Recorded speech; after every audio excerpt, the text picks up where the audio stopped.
नमस्कार दोस्तों, आप सभी लोगों का फिर से एक बार बहुत बहुत स्वागत है हमारी यूट्यूब चैनल इन्वेस्टर गुरु में। और दोस्तों आज हम जो डिस्कस करने जा रहे हैं वहाँ गोल्डन क्रॉसओवर, डेथ क्रॉसओवर के बारे में बात करने जा रहे हैं। तो पहले इंट्रोडक्टरी लेक्चर में मैंने आपको एक सिंपल सेटअप बताया था कि जिसको long term investor as well as short term positional investor use कर सकते हैं।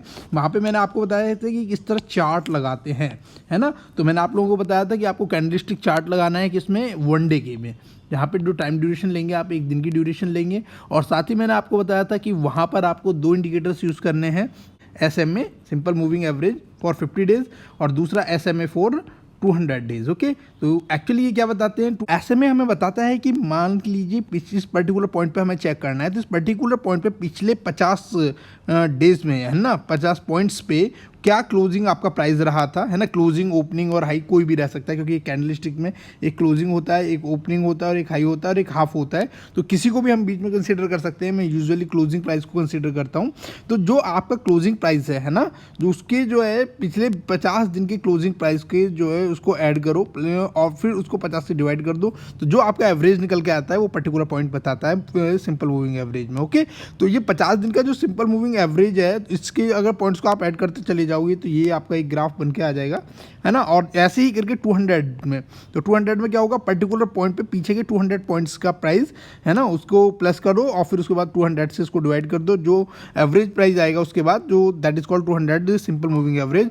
और फिर जब इन दोनों को आप कंसीडर करते हुए चले जाओगे तो ये 200 की डे बन जाएगी। तो यहाँ पर इस ग्राफ के अंदर जो आप देख पा रहे हैं दोस्तों, ये जो रेड कलर की लाइन है ये आपको 50 SMA को बता रही है ना, 50 सिंपल मूविंग एवरेज। और ये 200 वाला जो है इसको जो है 200 SMA बता रही है ना। अब दोस्तों मैं आपका ध्यान ग्राफ पे इन पॉइंट्स की तरफ ले जाना चाहूँगा। यहाँ पे देखो दो पॉइंट्स देखो, जहाँ पर क्या है, ये 50 वाला SMA क्रॉस कर रहा है 200 वाले SMA से नीचे से ऊपर की तरफ। ओके, तो ये क्या कर रहा है, 200 वाले से अबव जा रहा है, नीचे से ऊपर की तरफ जा रहा है, ठीक है ना। और दूसरी तरफ क्या है, ये जो 50 वाला SMA है ये 200 वाले SMA से नीचे की तरफ जा रहा है। तो these two points are very crucial points, है ना। एक तरह से इंडिकेटर्स की तरह भी यूज़ किए जाते हैं। ये बताते हैं लॉन्ग टर्म इन्वेस्टर्स को अच्छा कब चढ़ना है कब उतरना है, ठीक है ना। तो बेसिकली जो गोल्डन क्रॉसओवर होता है उसमें क्या होता है, एक शॉर्ट टर्म SMA जब लॉन्ग टर्म, ये क्या है, लॉन्ग टर्म SMA है ना 200 वाला, ये short term SMA long term SMA को नीचे से ऊपर की तरफ क्रॉस करता है तो उसको बोलते हैं हम लोग गोल्डन क्रॉसओवर। वहीं जब short term SMA long term SMA से नीचे की तरफ जाता है तो इसे हम बोलते हैं डेथ क्रॉसओवर। तो ये क्या बताता है भैया, बुल फेस खत्म, अब बेरिश फेस शुरू हो गया है ना। ठीक इसी तरह ये जो पॉइंट होता है ये क्या बताता है कि भैया यहाँ पर आपका बेरिश फेस सेटल डाउन हो चुका है और आपका बुल फेस शुरू होने वाला है। तो उसके बाद देखो प्राइस जो है, जैसे इसने इसको क्रॉस किया है उसके बाद ये देखो प्राइस कहाँ से कहाँ तक भागा है, ठीक है ना। जहाँ तक ये ऊपर रहा है ये कितनी दूर प्राइस भागा है, यानी ये यहाँ पर आपको अगर थोड़ा सा अंदाजा हो तो ये 700-800 के आसपास रहा होगा, ठीक है ना। रिलायंस का चार्ट आप देख लेना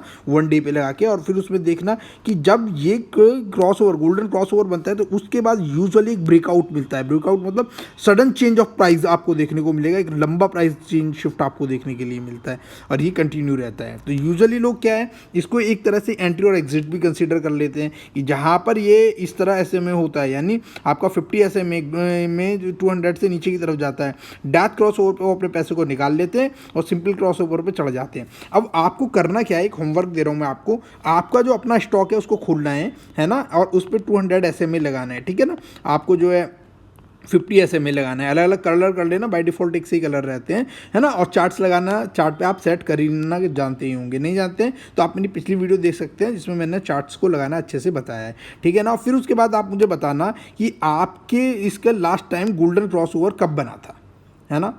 तो अभी देखो ये जो इसका जो है ये अभी लास्ट टाइम बना था, 2020 में ही बना था, लेकिन बहुत बहुत टाइम तक बन जाते हैं। अभी जो है आप देखेंगे ना तो इसका निफ्टी मिड कैप में जो है आप लगभग 7 साल बाद एक गोल्डन क्रॉसओवर बना है। तो ये क्या बताता है कि भाई अब जो इसके चांसेस हैं बढ़ने के, है ना, शेयर को बढ़ने के चांसेस हैं। देखो एक चार्ट और मैंने यहाँ पे लिया है आपके सामने, है ना। तो यहाँ पर देखो एकदम श्योरिटी नहीं होती कि एकदम एक साथ बढ़ ही जाएगा, पर हाँ ये चांसेस रहते हैं कि भाई इससे जो एक ब्रेकआउट मिलेगा, एक थोड़ा तो इंडिकेशन देते हैं। जैसे देखो ये वाला पॉइंट है, ये मैंने क्या ITC का चार्ट लिया है, ITC का चार्ट एकदम बिल्कुल कछुआ चाल चलने वाला शेयर है ये निफ्टी 50 का। और ये जो ITC का जो शेयर है आप देखोगे यहाँ पर ये वाला देखो, ये यहाँ पर इस पॉइंट पे इसने क्या किया है, एक डेथ क्रॉसओवर बनाया है ना। यहाँ इस पर्टिकुलर पॉइंट पर डेथ क्रॉसओवर बनाया है, और फिर देखो उसके बाद प्राइस डाउन में ही जा रहा है, डाउन में ही जा रहा है, डाउन में ही जा रहा है, डाउन में ही जा रहा है, डाउन में ही जा रहा है, डाउन में ही जा रहा है, डाउन में ही जा रहा है, और यहाँ कहीं आके अब उसने एक बहुत बड़े टाइम बाद इसने गोल्डन क्रॉसओवर बनाया है। अब ये गोल्डन क्रॉसओवर बनने का मतलब पता है क्या है यहाँ से, कि अब ये प्राइस इसको ऊपर की तरफ जाना चाहिए, ठीक है ना। यहाँ तक का तो आज की डेट तक का है, अभी इतना ऊपर नहीं गया है जितना और एक्सपेक्टेड है, पर मुझे लगता है बहुत जल्दी एक ऊपर की तरफ प्राइस जाएगा पक्का, है ना। तो ऐसा होना चाहिए, वरना आप भी यही हैं, मैं भी यही हैं, पता चल जाएगा, ठीक है ना। यहाँ पे देखो, यहाँ पे एक देखो, यहाँ पे डेथ क्रॉसओवर बना था, यहाँ पे देखो वो आपका जो गोल्डन क्रॉसओवर बना था। तो ये तो है कि पर्टिकुलर जब ये गोल्डन क्रॉसओवर बनता है तो प्राइस ऊपर की तरफ जाता है, देखो यहाँ पे, है ना। यहाँ पे इस पर्टिकुलर, यहाँ पर जब आपका गोल्डन क्रॉसओवर बना था प्राइस ये था, वो एटलीस्ट यहाँ तक आया प्राइस चल के, ठीक है ना। जब ये यहाँ पे डेथ क्रॉस हो गया, यहाँ से यहाँ तक आने में देखो लगभग प्राइस कितना नीचे उतर के आया है, ठीक है ना। यहाँ से यहाँ तक उसने कितना चला है, तो ये पर्टिकुलर इसमें देखो इतना प्राइस डाउन आया है, यहाँ से यहाँ तक कर लो इसको, अगर लाइन खींच लो तो, ठीक है ना। तो इस तरह आपको अब समझ में आ गया होगा कि गोल्डन क्रॉसओवर क्या होता है और डेथ क्रॉसओवर क्या है। अगर आप बिग बिगिनर हैं, आप नए हैं, तो आपको एक बार इसको जरूर जानना चाहिए। एक और साथ में मैं आपको यस बैंक का दिखा दे रहा हूँ। देखो यस बैंक में अभी गोल्डन क्रॉसओवर बनने वाला है, तो अभी बना नहीं है अभी आज की डेट तक, ठीक है ना। गोल्डन क्रॉसओवर जहाँ तक है मुझे लग रहा है कि जल्दी कुछ एक आध वीक में गोल्डन क्रॉसओवर बनेगा, और फिर उसके बाद आप इसके प्राइस को देखना है कि वो कहाँ तक जाता है, कि क्या ब्रेकआउट देता है या नहीं देता है। ब्रेकआउट का मतलब क्या होता है, सडनली प्राइस को ऊपर भागना, जैसे ये वाली चीज़ है, दैट इज कॉल्ड ब्रेकआउट, है ना। यहाँ पे ये वाली चीज़ का this is called break down, जो नीचे की तरफ प्राइस आया एक छोटे से टाइम के अंदर ही। तो यहाँ पर जो है, जो ब्रेकआउट है गोल्डन क्रॉसओवर के बाद आपको ब्रेकआउट मिलता है, मतलब ज़्यादा चांसेस होते, प्रोबेबिलिटी होती है कि मिलता है, ठीक है ना। तो ये दोस्तों, क्योंकि क्या है ना, इसके पीछे मैं रीज़न बना रहा हूँ, कोई स्पेशल थ्योरी नहीं है इसमें, कि ये जो लॉन्ग टर्म इन्वेस्टर्स होते हैं या टेक्निकल इन्वेस्टर्स होते हैं ना, दोनों इसमें इंटरेस्टेड रहते हैं कि मतलब हाँ, कि बेरिश फेज आउट हो गया। एक तरह से बोलता है कि अगर ब्रेक गोल्डन क्रॉसओवर बन रहा है तो कि यानी बियर फेज था वो खत्म हो चुका है, बुल फेज में जा चुके हैं। तो इस तरह अपॉर्चुनिटी होती है, कंडीशन होता है, जो लॉन्ग टर्म इन्वेस्टर्स भी हैं वो ऊपर जा सकते हैं, है ना। तो इसे किसी में भी डे में चेक कर सकते हो। जो आप जो इंटरडे वाले होते हैं वो 1 मिनट में भी इसको चेक कर लो जाके, 1 मिनट के चार्ट में भी, 5 मिनट के चार्ट में भी, तो अपने हिसाब से देख सकते हैं। बस मैं एक लॉन्ग टर्म इन्वेस्टर हूँ, मतलब पोजिशनल इन्वेस्टर हूँ, तो मैं 1 डे के चार्ट पर इसको कंसिडर करना शुरू करता हूँ, ठीक है ना। ये देखो यहाँ पर इसका यस बैंक का ही चार्ट है, यहाँ पर देखो क्या शानदार डेथ क्रॉसओवर बना था इस रेट पे, मतलब बहुत पहले, मतलब 1500 के आसपास इसने भैया इंडिकेशन दे दिया था कि भैया जाने वाली है, कहानी बदलने वाली है 1500 के रेट के आसपास। और अभी तक उसके बाद जो है यहाँ पर थोड़ा सा जो गोल्डन क्रॉसओवर बना, हल्का सा प्राइस ऊपर गया, फिर धोखा हुआ, फिर डेथ क्रॉसओवर बना, वो नीचे की तरफ फिर से डेथ क्रॉसओवर बना ही है, लगभग 2019 से पहले से ही है ना। मतलब ये 2018 के कहीं सितंबर में कहीं जाके ये इसने डेथ क्रॉसओवर बनाया और अभी तक चल ही रहा है वो। अब गोल्डन क्रॉसओवर बनेगा, देखते हैं अब कितनी दूर तक जाती है कहानी, है ना।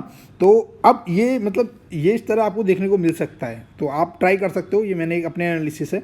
तो बहरहाल देखो, एक मैं आपको ये देखो, ये अडानी ग्रीन का एक और मैं शेयर आपको दिखा दे रहा हूँ।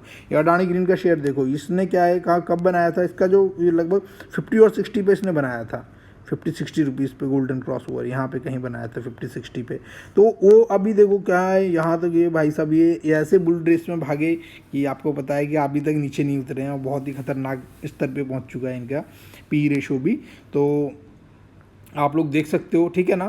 तो ये था दोस्तों डेथ क्रॉसओवर क्या होता है और गोल्डन क्रॉसओवर क्या होता है ना। तो एक बार समराइज कर देता हूँ। डेथ क्रॉसओवर आपको बताता है कि आपका जो बुलिश टाइम है वो खत्म हो चुका है, बेरिश टाइम शुरू हो चुका है, और जो गोल्डन क्रॉसओवर है वो बताता है कि आपको जो बेरिश फेज है वो फेज आउट हो चुका है लगभग, है ना, सेटल डाउन हो चुका है, बॉटम देख के आ चुका है, और अब ये बुल रेस के लिए तैयारी कर रहा है ना। तो ये एक बहुत ही इंपॉर्टेंट है, फंडामेंटल एनालिसिस और टेक्निकल एनालिसिस में दोनों में बड़ी हेल्प करता है हमें इस तरह को थोड़ा आगे बढ़ने के लिए, ठीक है ना, प्राइस के बारे में थोड़ा सा मूवमेंट समझने के लिए। तो ये था दोस्तों। अगर आप लोग चाहें तो आप स्टॉक के अंदर जाकर आप खुलवा सकते हैं अपना अकाउंट। जी हाँ, डीमैट अकाउंट अगर अभी तक नहीं है तो प्लीज़ अपनी फैमिली वैमिली का खुला लीजिए, क्योंकि अभी बहुत सारे आईपीओ लाइन में आने वाले हैं, और आईपीओ में अप्लाई करने के लिए आपको डीमैट की ज़रूरत पड़ेगी। तो आप अप स्टॉक में खुला सकते हैं, बहुत ही शानदार ब्रोकर है। यहाँ पर आपका जो है डीमैट ट्रेडिंग अकाउंट है, आपको डिलीवरी पे कोई ब्रोकेज नहीं लगता है आप लोगों का। 20 पर यहाँ पर आपके इंट्राडे वगैरह करते हो सिर्फ 20 रुपीज़ ये लोग लेते हैं। और एक और खासियत है कि इनका जो मेंटेनेंस चार्ज है वो ज़्यादा नहीं है, वो सिर्फ आपका जो है 30 रुपीज़ पर मंथ है ना। और जो अकाउंट ओपनिंग चार्जेस हैं इन लोगों की, इनके काफ़ी कंपैरिजन में मतलब काफ़ी कम है, अभी लगभग 99 चल रहे हैं, कभी कभी बीच में फ्री भी करते हैं, है ना। तो वेरी करते रहते हैं, अभी 99 चल रहे हैं, तो कोई इतना इशू नहीं है, बहुत ही शानदार स्टॉक ब्रोकर है। आप चाहें तो दोस्तों अगर आप चाहो तो मेरे लिंक से भी डाउनलोड कर सकते हो, सीधा डिस्क्रिप्शन में वीडियो के में जाना, वहाँ पे आप स्टॉक का लिंक है जहाँ से आप सीधा डाउनलोड करके आप अपना डीमैट अकाउंट खुलवा सकते हैं। तो कोशिश कीजिए 1-2 अकाउंट्स अपने भी खुलवा लीजिए और फैमिली में भी खुलवा लीजिए। ठीक है, नए लेक्चर में कुछ नया और टेक्निकल सीखेंगे। अब तक के लिए बाय बाय।